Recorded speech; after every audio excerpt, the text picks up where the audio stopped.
This particular back coating lesson has 3 stages. The first stage is to seal this porous paper that could show black through, preparing it to receive a coat of white paint. And I shall be using methyl cellulose paste for the sealing process.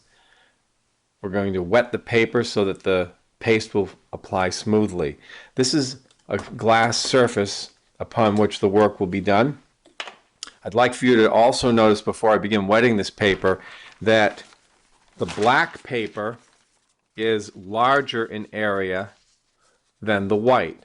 And that's because when the final stage of back coating happens, I'm going to have this extra black margin actually pasting itself down for restrained drying. But for this first stage, the black paper will not be involved.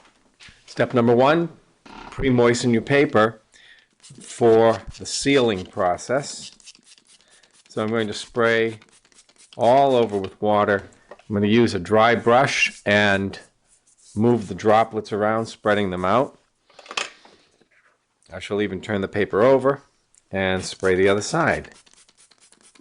There's a lot of water in the glue, and so the paper is going to be thirsty unless you pre-moisten it, and it could make spreading the glue more difficult if the water in the glue is competing with the paper. And now I have a different brush that I shall use for the paste. The paste has been thinned to the consistency of honey. And I'm simply going to put a good, even coating over the entire surface of this top side of the paper. I'm being careful to not abrade or push the surface fibers around. This paper is fairly soft, and if I press too hard, I could make some of those paper fibers pill up or become fuzzy and out of place. I'm making sure that we do this smoothly and evenly. We do not need a thick coating. All we're doing is sealing the paper so that the acrylic paint won't soak through to the other side. So I need not do any other steps to restrain this paper. It's just going to dry right against the surface of this glass overnight. Tomorrow we'll apply a coating of white acrylic paint to the completely dried sealed paper. So this is the second stage we're at in preparing our back coating paper to prevent the black showing through. We've already sealed this paper with methyl cellulose, and it's completely dry, and it's stuck itself to a piece of glass. I have acrylic paint, a brush, here's the paint I'll actually be using, and I have a spray bottle of water. Lightly spray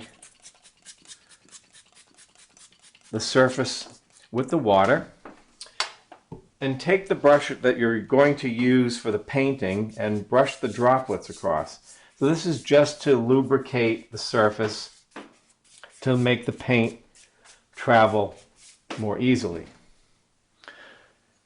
Whether you use paint from a tube, a bottle, or a jar, you should check the consistency. It should be a little thicker than cream.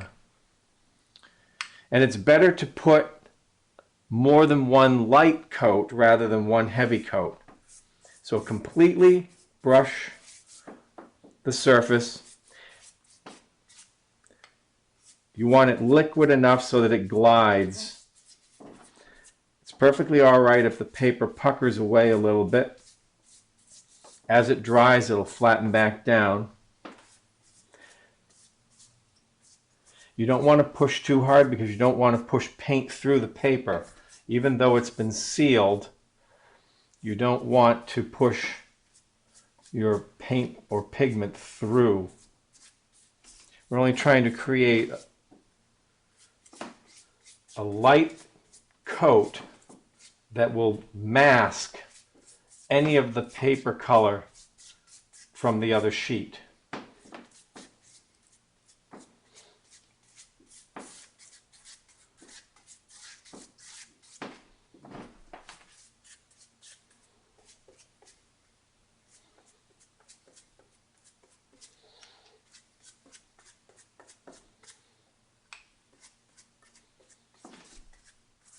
Be sure to brush away any excess and allow it to dry thoroughly overnight before back coating your second sheet.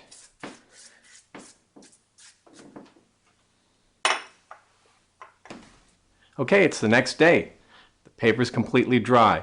Incidentally, this coating of white was a matte finish acrylic paint, and I recommend you use that whenever you're using any color of paint to block the color for your back coating. You'll also notice that the paper is completely flat again. Once it dries against this glass, it stretches back out flat.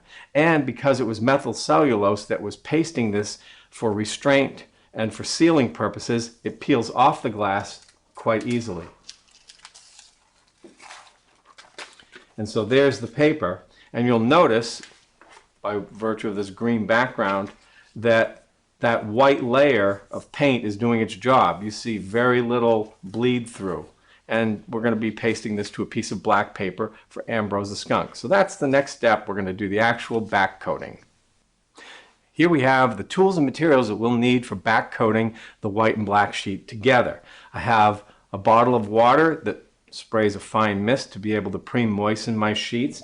And to aid in that effort, I have a china bristle brush that I shall use to brush the droplets around, spreading the water out. I'll also use it at the end to tamp and flatten the paper against the board. I have another brush which I shall use for the paste, and in this case I'm using methyl cellulose. Notice too that one sheet is larger than the other, and this is especially helpful when you're back coating. You see, we're going to be letting the black paper receive a coating of paste edge to edge, and when I place the white paper in the center, I'll have a margin of exposed paste that I shall use to restrain the paper by gluing it at the edges only directly to the glass so it'll dry nice and tight.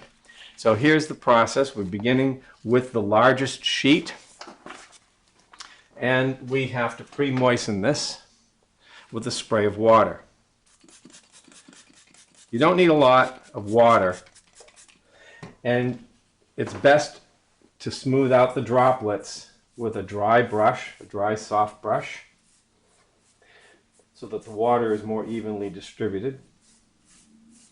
I'm also going to flip the paper over and moisten the other side. Again, you don't need a lot. Notice how the paper is buckling. That's because it's starting to expand, and tightly against the piece of glass that's getting some resistance, so it's creating the puckers.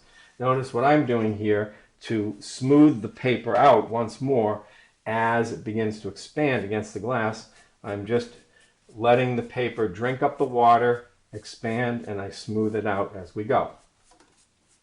You want to make sure that the paper is fully expanded and smooth before you add the glue.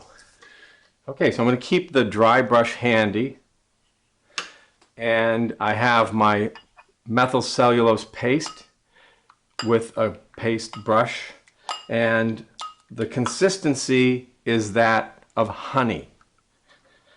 I'm going to begin at the center and brush from the center up to the right side corner and then diagonally down to the opposite left side corner. This method of applying the paste serves two purposes. One, it lets you work in smaller, easier to define zones, and it also allows you to keep flattening the paper as you go, because it's going to be expanding even more now that it's drinking in water from the paste. Perpendicular to that diagonal and downward to the lower right corner, I'm filling in this bottom half, which is a right angle triangle. And you can see how this is, all the brush strokes are perpendicular to the diagonal of glue that I put in the first place. I'm going beyond the edge. That's perfectly all right. So that's half the sheet done. And then perpendicular from the diagonal away to the upper left corner and filling in the opposite side right angle triangle area. Again, it's perfectly all right to go beyond the edge of the paper, you want to make sure that there is a good layer of paste all the way to the edges. And you can see as I've been going, I've been able to smooth the paper out using this brushing pattern. Make sure that the paste is even, and if you wish to go over it again with parallel strokes, that's perfectly all right. So there is my paste layer. I may even wish to add a little bit more around these edges that will be secured directly to the glass. There. Okay.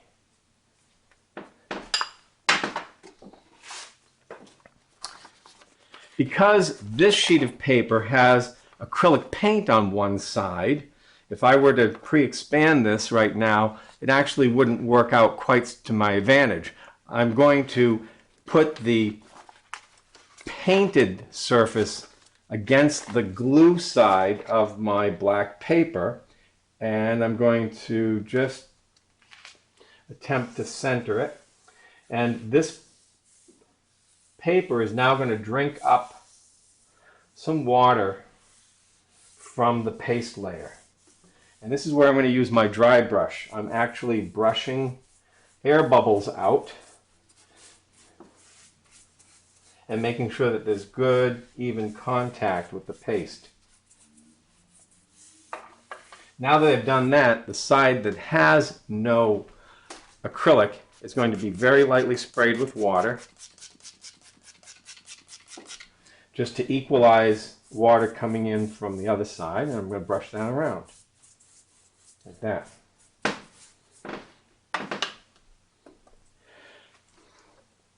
I'm now going to add a little more paste at these narrow edges, just to make sure I have a good glue layer on any surface that may be overhanging from the white paint on the fringe edges. I could have trimmed that if I wanted, but it's not really necessary because I can just put paste on those surfaces. And now I'm going to pick the composite up and flip it over so that the pasted frame edges will be against the glass. And this will sit overnight and dry tight as the head of a drum.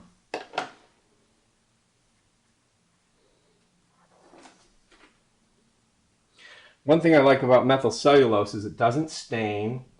When it dries, it just shrinks to practically nothing. It's nice, it's invisible. And so the cleanup for the paste is really quite simple. Other types of glue, you'd show glue stains or shiny spots that won't go away.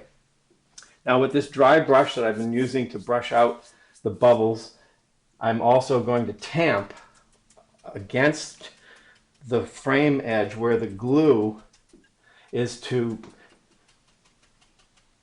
seat against the glass surface, just to make sure I get a good positive contact in that perimeter. Tomorrow, we'll take it off the board, trim it, and fold Ambrose the skunk. So the paper's dried overnight, and here's the project that we shall be folding. It's Ambrose the skunk.